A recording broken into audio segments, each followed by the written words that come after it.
Caddy For A Cure serves. So that's what I'm going to do tonight. Would that be okay with you? I'm just going to tell you a story. It takes a lot of pressure off of me. Like I don't shoot straight for the pin, just a general area out there. Just shoot that part of the golf course. That's what I'm going to do. So that's what I'm going to do. Before I begin, let me just say, I go to caveat first, please get comfortable. I see some of you sitting up a little bit, like sit back, relax. Second off, this is in no way looking for any recognition for me. And if you would do me the honor is to just listen to this, and this is just one story, but it's very, very similar to thousands and thousands of other stories. And so, yeah, I'm going to give you an example of one story, but for all the other individuals here with me tonight, and those that we represent, this is just a little glimpse into that story. And then furthermore, I'm going to end it with, well, so what's in it for me, for those of you in the room? Kind of like, okay, so can I tie this back in for me here sitting? So so don't think that you're just going to listen here. It's gonna come to you eventually, okay? So as Russ said, I'd been in Afghanistan in 2006, 2007. A little fast forward, that was my 15th year of service, 16th year of service. I was already a senior enlisted, so I was managing managers of soldiers. So I had gotten to a certain point in my career where I was pretty much on the tail end. I was interested in one thing, and that was finishing my career. I'd already been to Iraq, already served 12 months after the insurgency into Iraq with the 3rd Cav, and survived that. I'd already been through a family event, a divorce, and already felt like I had given everything that this country could ask of an individual. I felt really, really solid about my contributions when in 2006, after a brand new wife, getting remarried, starting my life over, when the government sent down another set of orders just about 15 months into my tour after Iraq, saying you got to go back to Afghanistan. And I'm going to tell you, I would be remiss and I would be lying if I didn't think twice about taking those orders. I got all sorts of advice, we call latrine lawyers out there, if you know what I mean, about how you can get out of these kind of things, okay? You can complain about anything. You can't sleep, can't eat, can't talk, can't walk. And I thought to myself, if I don't take these orders, somebody else is going to have to do it. And I had been groomed for 15 years for these orders. And so when I was asked to do it, I said, put me in, coach.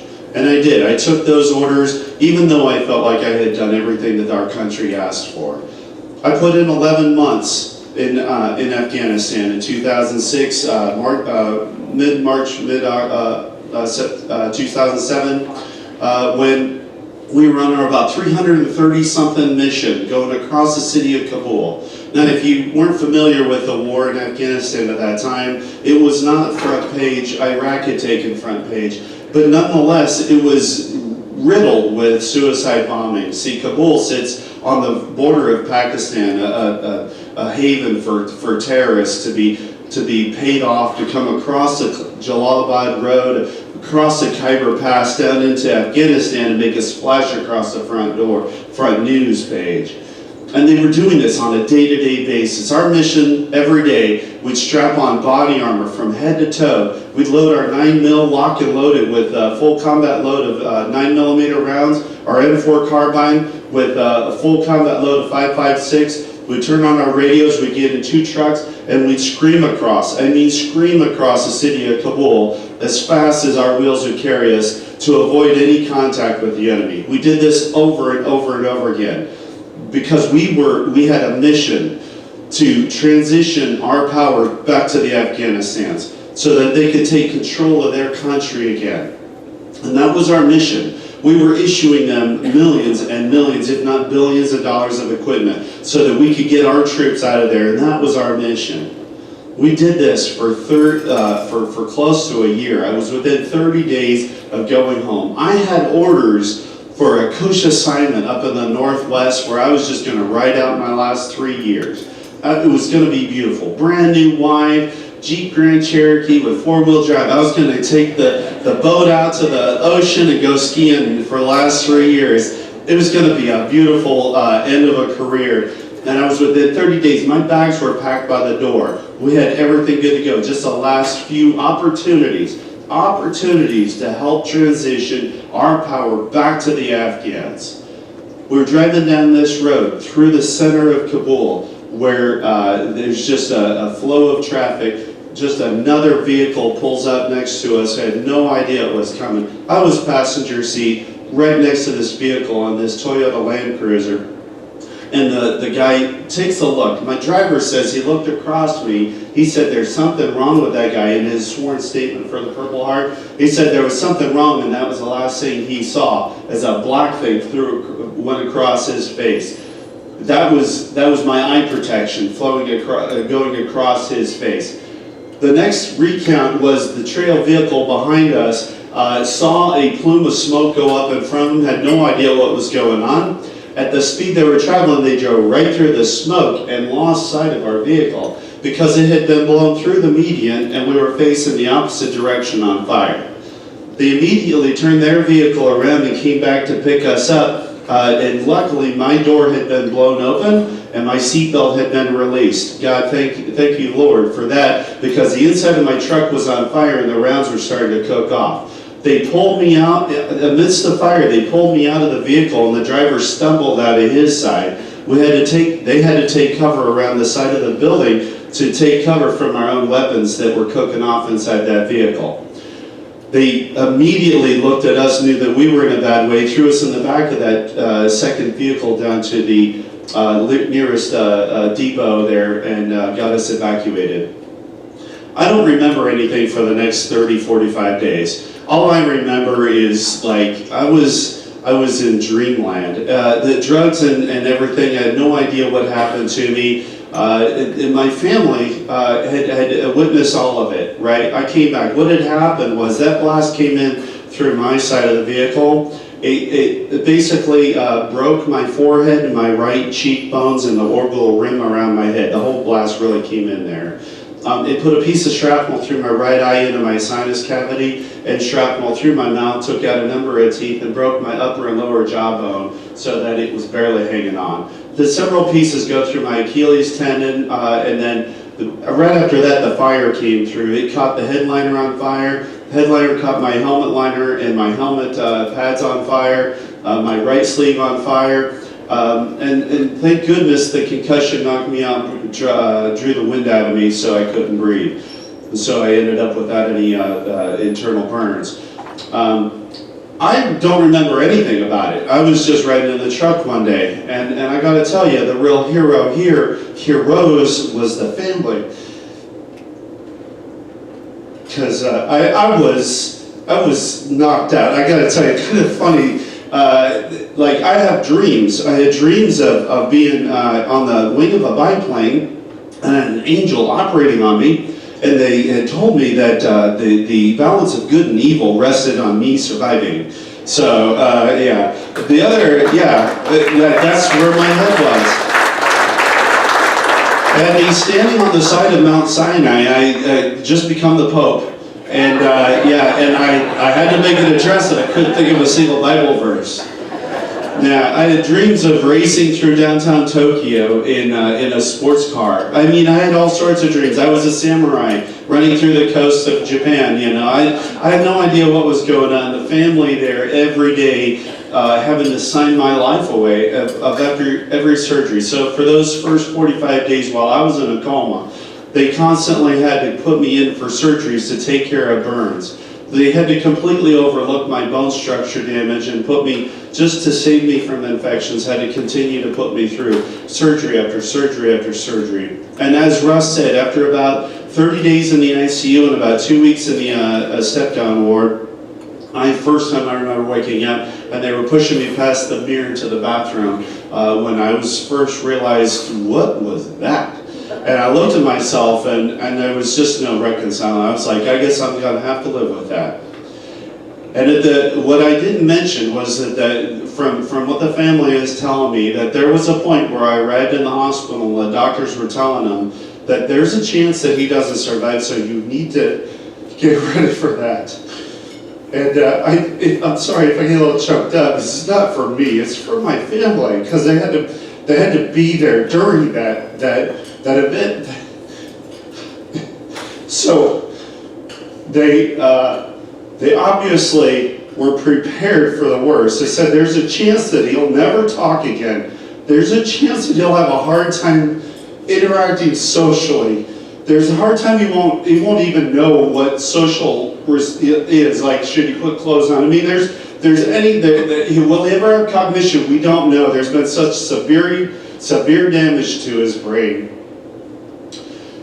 And I fast forward, because once I get out of that coma, there was 2 weeks and I was out of that hospital room.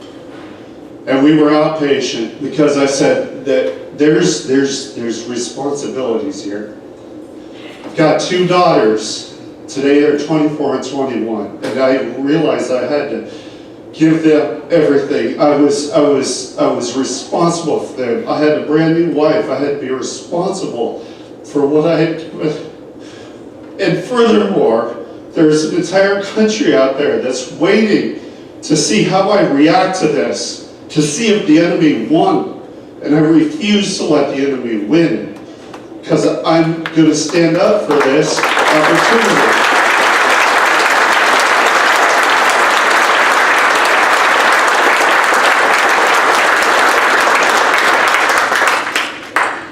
So within 2 weeks, I checked out of that hospital. I was out of there. Like, you can't sleep. I'm sorry, it's impossible to sleep in that hospital. They're really good people out there, but you got to get out of there. And they did. They put me up in a 5-star resort right there on Kent grounds, the Fisher House. If you want to give, Fisher House is the way to go. And I spent the next 3 years in a crash course with doctors on how to fix what I had left. I had body parts that the face was not acting well. I just wanted to eat a hamburger and be able to smell something through my nose and be able to see well. And it was an impossible task. But me and a whole slew of doctors, family, everybody banded together. We put ourselves through a 3-year program. Ended up with about 43 different surgeries in order to get the beautiful look that you see today, right? That's the American offer.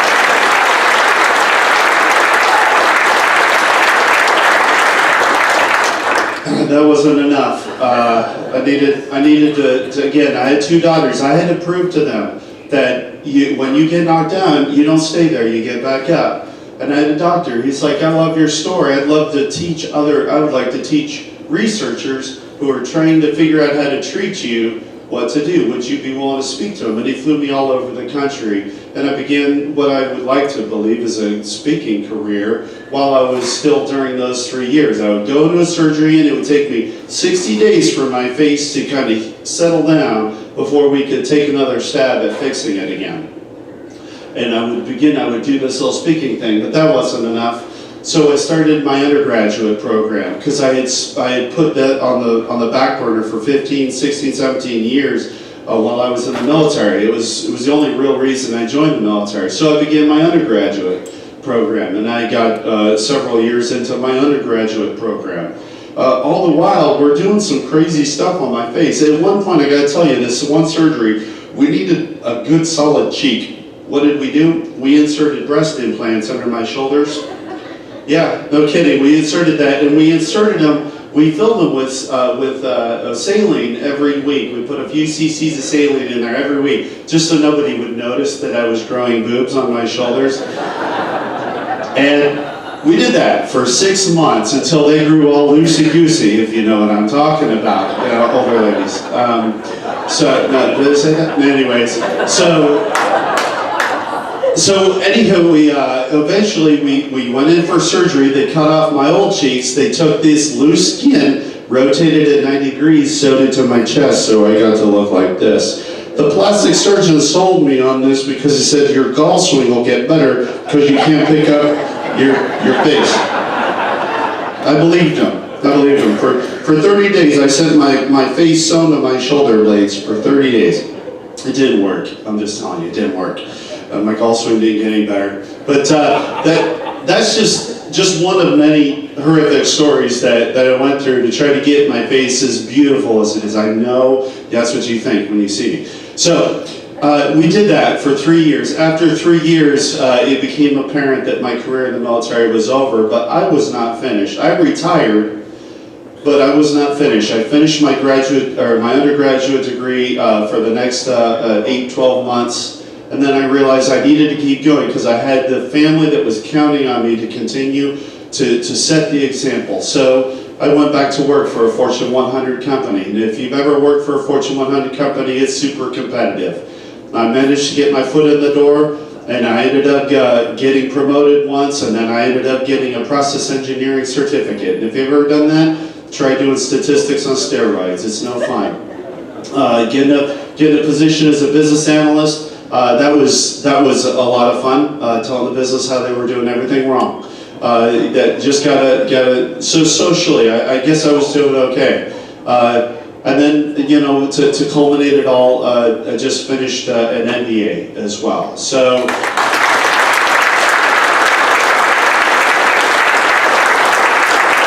That in turn led to another promotion, and then recently onto a beautiful new home, and then opportunities like Caddy For A Cure.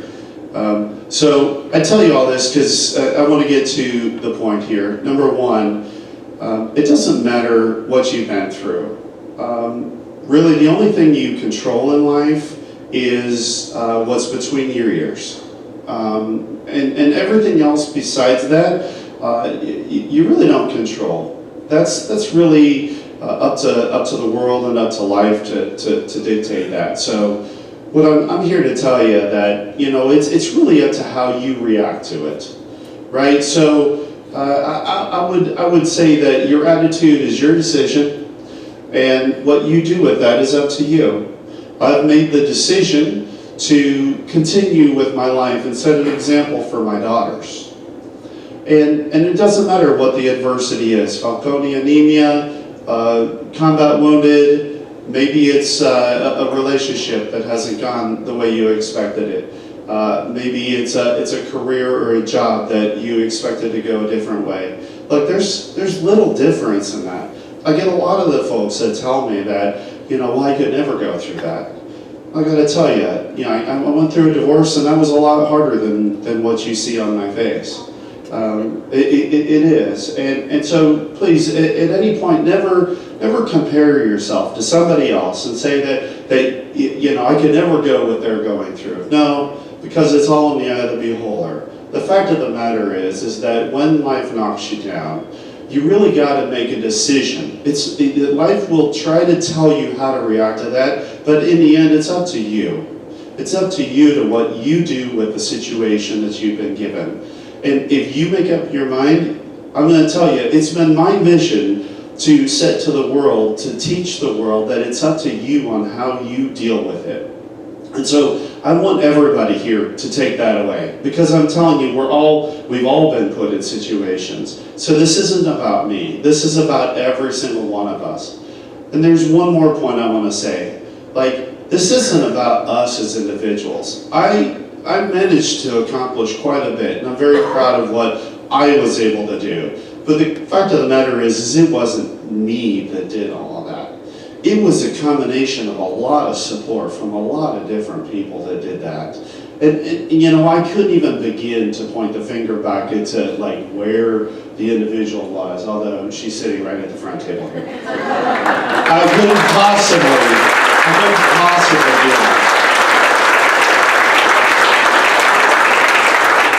Because it does take a village. And that gets me back to my primary point, and that is a Caddy For A Cure. Right? Russ told me I did not need to put a plug in, so this is not Russ telling me I need to say this. But I just think it's really important. I get a lot of questions from folks, what can I do to help?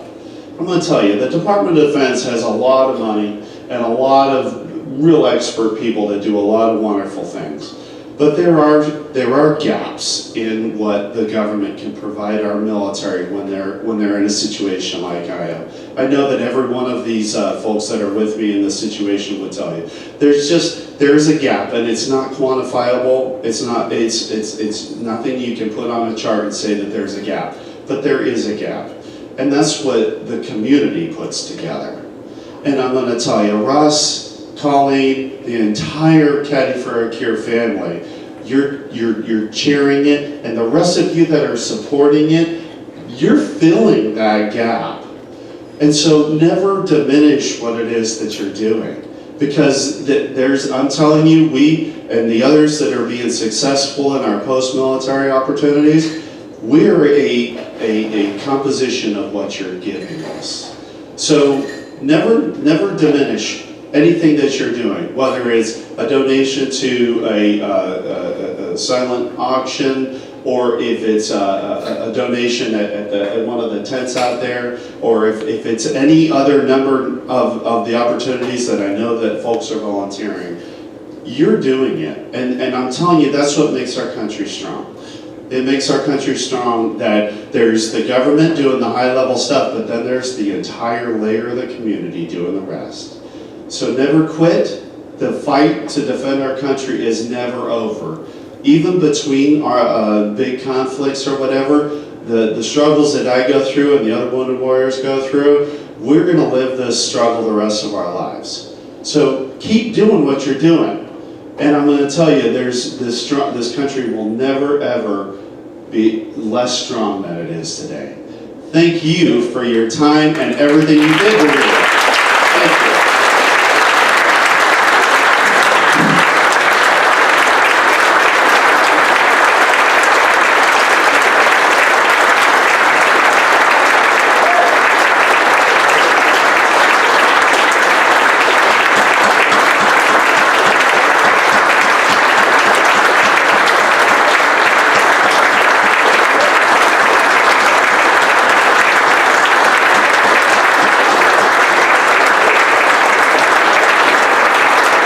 Tom and his lovely wife, Sarah Nelson, right there.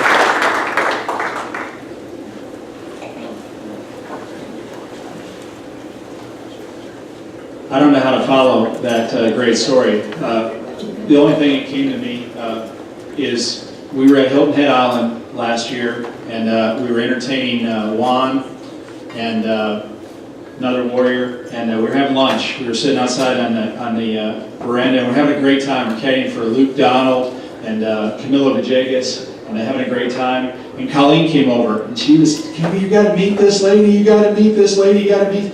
I'm like, I don't know what are you doing? We got Christian, we got these warriors. Hey, who is it? You have to come meet this security guard over here that's watching the players' locker room. I'm like, my goodness gracious, okay.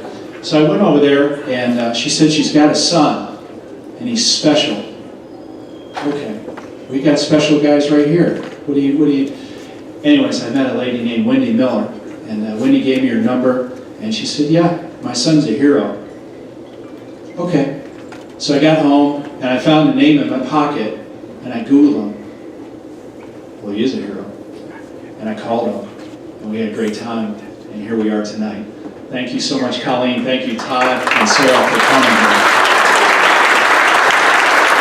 I was listening to your wonder. Hey, we have a great friend from Palm Springs, California. We work with them with the Blue